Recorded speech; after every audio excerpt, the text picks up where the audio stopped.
All right, this is Sean with DownSouth Magazine. I'm here with Marty from Bobaflex. Hi, how you doing? All right, thank you very much for taking the time to talk to us today. I definitely appreciate it, man. Thanks for caring enough about our band to come do an interview. Absolutely, man. That. I'm looking forward to the show tonight, man, for sure. We're on fire. So second show in Florida. Yeah. So how was the first show? Last night was cool. Last night was really cool. It was kind of a last minute thing, but the crowd turned out really nice and had a good time. Nice. Okay.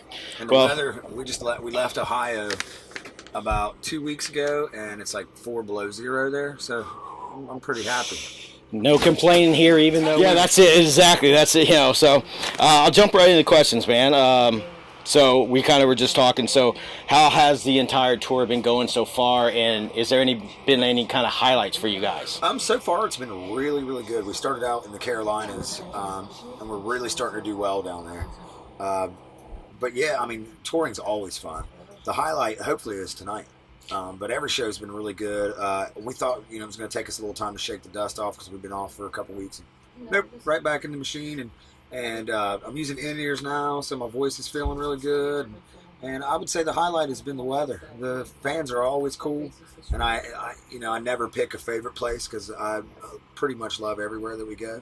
But man, the weather's been that's the highlight. Yeah, it's absolutely. Not snowing. Fuck that.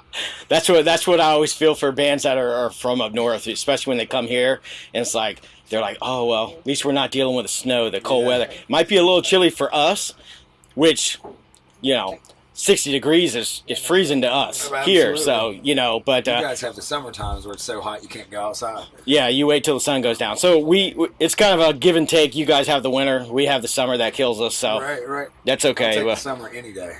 Yeah, I agree. I've been up there. I've been up north, so I understand. So now your latest release, Lights Out, now it has 5 different versions of the song on it. Yes. Was that something you guys originally planned, or was that kind of just off the hey, let's do this? We had a couple different versions, and then we sent a song off to a good friend of mine by Chuck Alkazian, and he sent it back with his ideas. Like, we've got a lot of friends in the music industry, and we just kind of do things to get like, hey, what do you think of this song? So he sent it back with a different version where he edited it around, and we really liked that. Then we did a live version, and just kind of something cool to try, like, for the fans. It's like, hey, here's the new single. Actually, the latest single was Off With Your Head.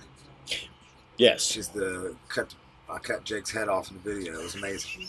They made a fake head. Went to a company, and they made Jake had to set the mold and do the whole head thing, and it was pretty cool. And then we're shooting a video right now. Pretty sure we're done shooting for our new singles called I Am a Nightmare. It's the first song on the album, and it's a wild video. My brother came up with the whole idea and directing it, doing all, and it's just, I just said, okay, tell me what you want me to do. It's totally insane. It's totally insane. It's but that'll be coming out probably late February. Okay. But we love doing the video thing. It's just like being in the studio. It's the same kind of creative outlet. I mean, it's different, but you get that same creative charge and get to put your mind into something. And I love doing that stuff because I'll direct some. Sean will direct some. We have friends that back home that own companies, and they'll direct some. But we're always the video thing. As soon as we started getting into that, it was like, a whole new aspect of things that we can do and weird shit you can think up in your mind and go, holy shit, it's on the screen now. Make a little mini movie. Yeah. That's basically what we're making this time. There you go. It's a story that my brother wrote, a short story, and it ties into the song Spider in the Dark, which is off the last record, and it's I can't wait to see it finish. It's pretty complicated and pretty awesome. Nice. That's something for us to look forward to then. Absolutely. Nice.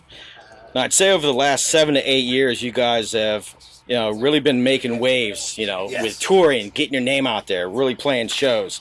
What would you say was the one big break that kind of put you guys in the position you are today? Was there one thing that you kind of just snapped? Yes, we were on a record label, TVT Records, which was really great for us at the time, but they went bankrupt, and we had all kind of crazy shit happen, and the industry's it's over, they're done, they'll never go anywhere, and then we fought for 2 years to get out from under this.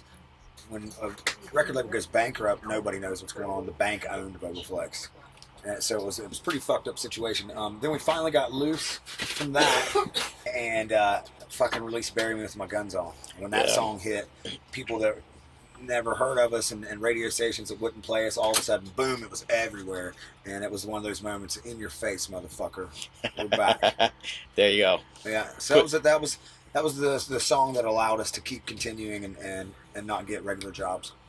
There you go. That always helps. It does. To this day, I'm like, I ain't in office. That ain't in office. I ain't digging a ditch. It's rules.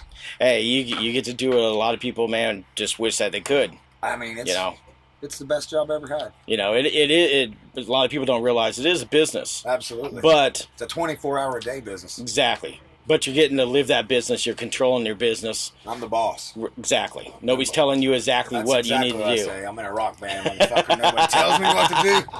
Exactly. There you go. I'll tell you what time we're going on. That's how it works. Now, over the years, would you say that are there any other artists that have really influenced you as a writer and really kind of helped mold your sound or in your, everything about the band itself? I wouldn't say the band itself, because all 5 of us write, and it's an open door policy. If someone brings a song, we're like, shit, yeah, let's work on that. Or because Sean and I both sing the lead, and, whoever has an idea, there's no, this is how it's going to be done. We're just like, shit, yeah, what do you got? Play this, play that, you sing it, I'll sing it, whatever. So, but as far as me, my influences, I'm just trying to be Maynard James Keenan, Axl Rose, and David Gilmour. I'm just trying my best to mold those 3 together. That's definitely a eclectic kind of mold together too. A lot of different styles. Yeah. So I'm just trying to be as close to that as I can. That's awesome, though, man. Those 3 great. I would say those. If I was on an island, I would take those catalogs with me. Yeah. But I'm really excited about music now. There's a lot of really cool bands popping up, especially out of Ohio. There's 21 Pilots there from our city. They're just the biggest band in the world right now. There's Red Sun Rising out of Ohio. There's Starset. There's a bunch of really cool stuff coming out of the Ohio scene. Jimmy and I went and saw a young band. They're called Cousin Simple. Okay. I saw them. I mean, they couldn't be 18, 17. I think the drummer was 15 or something. Oh, Jesus. Cousin Simple. Oh, yeah, they're badass. And they blew my mind.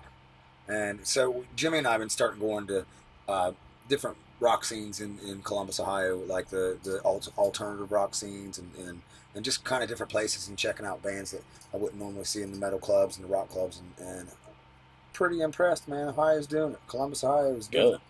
There you go. Absolutely. I mean, that's one good thing about it. I think a lot of times people don't take the time to kind of just go out and check out some new bands. Yeah.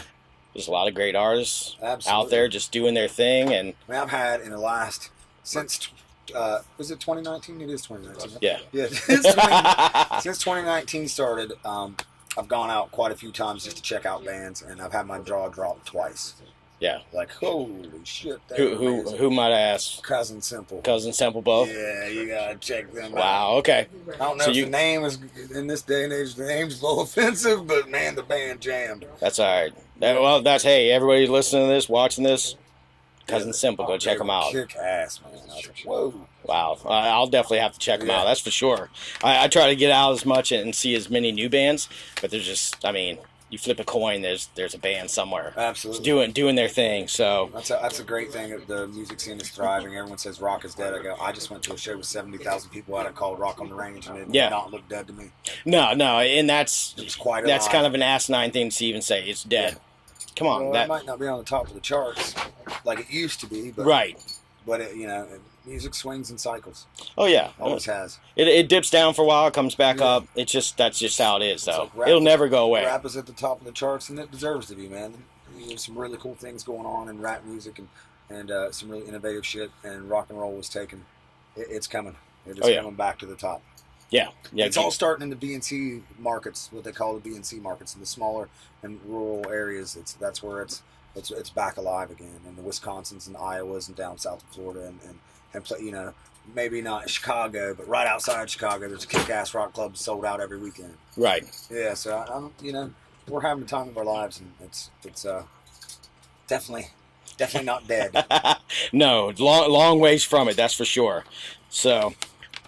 Let me see. You guys started back in 1989. Now, obviously, that's not true. It's not true? Absolutely not true. Okay. I was in high school in 1989, or 1989. I'm sorry. See, I read it wrong. 1998's not 98. true either. That's not true either. Okay, that one's not true either. Okay. Somehow we got this stigma that we've been around since 1998. I'm like, I'm not 50. That's what I've always heard too. Yeah, it's not true. My brother and I had played, and my drummer Tommy, not my drummer, our drummer. He's we lived a block away from each other, so we always played in little bands and stuff together. But our first proper single, and where I really felt like we were a band was about 2008. 2008, okay. It's about a 10-year difference there. Yeah, absolutely. People are like, they've been around since 1998. Wikipedia fact or fiction, yeah, you debunked it. I've been around longer than that. Yeah, and anybody can write shit on Wikipedia. So we actually had to take our Wikipedia page down because somebody thought they were funny. It was pretty funny, but called us crazy names and had all this shit wrong, and I think they were just joking with us. But anybody can put that up on Wikipedia. So. Yeah, that's the problem. I don't think they do that many fact checking. No. That's They were like Marty the Beaver McCoy. I was like, what the shit is that? I like it. It's pretty funny. It's not my nickname. Yeah, right.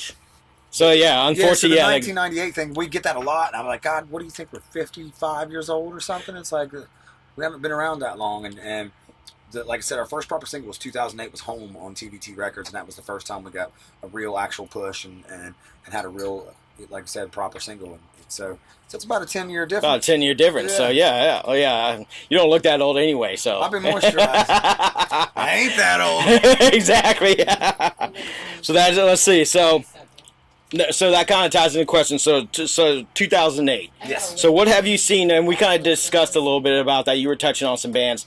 Like, what's the big difference you've seen maybe whenever you guys first started up until now, as far as just with the scenes and with rock and heavy music? The way the music industry changed has been a pretty crazy kind of thing to keep up with. Yeah. Like one day, I remember, it used to be album sales, and we go, oh shit, we're selling records like crazy, this is great. And then boom, all of a sudden, everyone's downloading things on iTunes and go, well, how could you make any money doing that? And then all of a sudden, we're getting checks from iTunes, like, this is great. And then boom, all of a sudden, everyone's streaming. It's like, it changes so fast. It's a good thing and it's a bad thing. Record labels don't have the money that they used to have. Yep. So a lot of the pushes and a lot of the artistic freedom and stuff is gone away on that side. But at the same time, bands are doing things independently, so that's opened up artistic freedom on the other side. Right. You just may never hear it because the well is full, or the pipeline is full. Right. But it's interesting. It's I guess I would call it continued education. Right. You have to go. Constantly keep figuring out, what's the new way, and what are people listening to music on now, and what's the best way to market now as opposed to what it was 10 years ago, or even the way technology's moving now, even 6 months ago. Do you think that frustrates a lot of bands as far as just kind of give up and say forget it? Absolutely. I mean, it was hard enough to make it back in the day.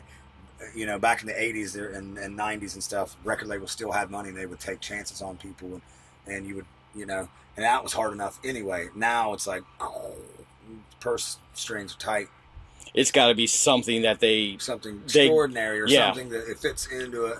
Like, we go to the Planet Fitnesses every day and work out, and I can't tell the difference between any of the songs on. I'm like, this all sounds exactly the same.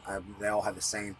It's like millennial whoop, they called it, or something. It's the cookie cutter, something that's going to be. It's cool music, but it's like nothing is jumping out at me, and I'm like, I don't know, man. I don't want to be the old guy that's like, it's all screaming, hollering, jitterbug shit.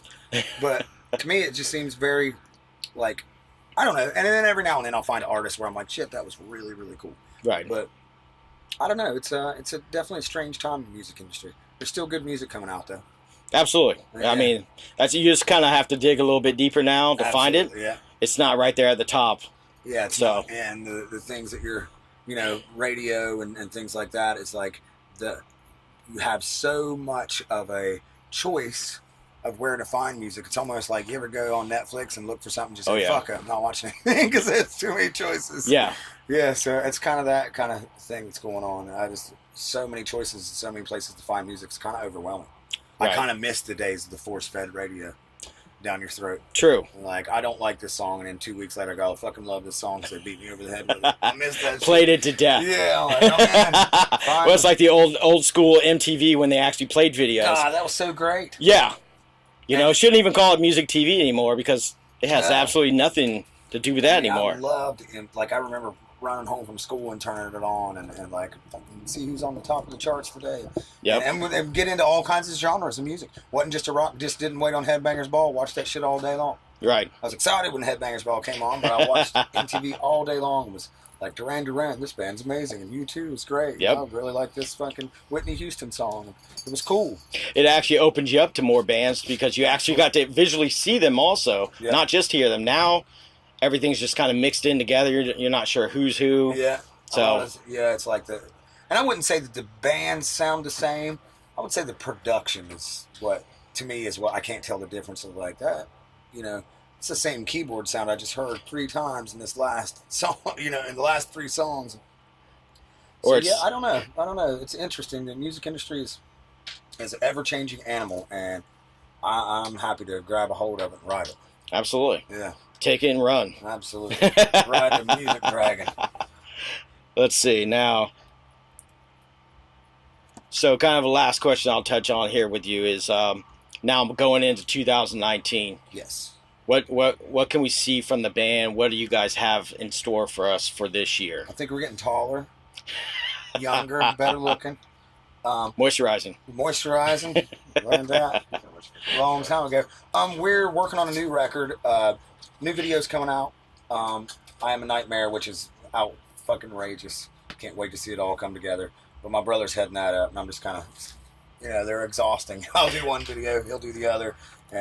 So it's nice to pass these things off. So that's coming out. I'm a Nightmare. We're going to radio with that, and we're working on a new record right now, kind of back and forth in the studio. We're in a place called Sonic Lounge in Columbus, Ohio. My best friend runs it, and it's just a wonderful place, and I like to be there all the time. I'm sure I annoy him and just show up when people are there. I walked in there and 21 Pilots are in there. I walked in and Hall & Oates were in there. I mean, I've seen a bunch of amazing things go down in there.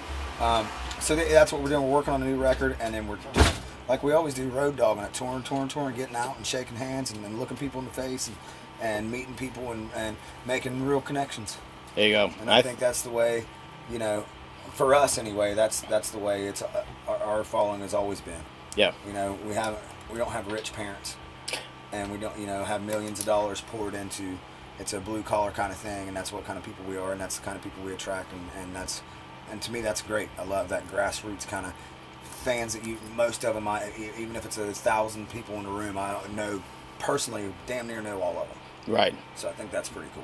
No, here's just an opinion. It's like I feel nowadays a lot of bands have lost that connection.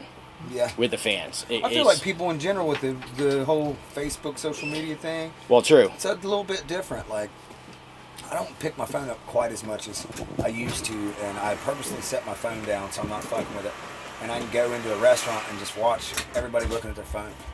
I was at the mall the other day and didn't have my phone out and looked, and from the tiniest little kid to the oldest adult, they're all just bent over looking at their phones. And it's a proven fact that people's postures are different now. Oh yeah. From looking at their phones, which, I mean, it's a great thing. There's pros and cons to it, and it's wonderful for, you know, connecting with people and you know, advertising the band and getting the band's name out there and stuff like that.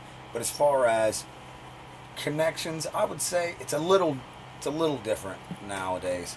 But you know, still we still get right down in the middle of everybody and shake hands and the whole thing of the country's so divided on the left and the right. Nah, just on Facebook, just a loudmouth. Yeah, it's people like, talking. Most people are just having a great time, and we see people at their best. We see people ready to rock and roll, having a couple drinks, worked all week, whatever, got their day off tomorrow, and they're ready to have a good time, and that's how I like to see people. Yeah, music's supposed to be a united thing. Everybody's listening, everybody's enjoying, having a good time. It's supposed to bring people together, and when everybody's singing and laughing and having a good time, that's the kind of country I like to see. Absolutely, I agree. So that's all I have for you, Marty. I appreciate it. Thank Thank you very much. Thanks, man.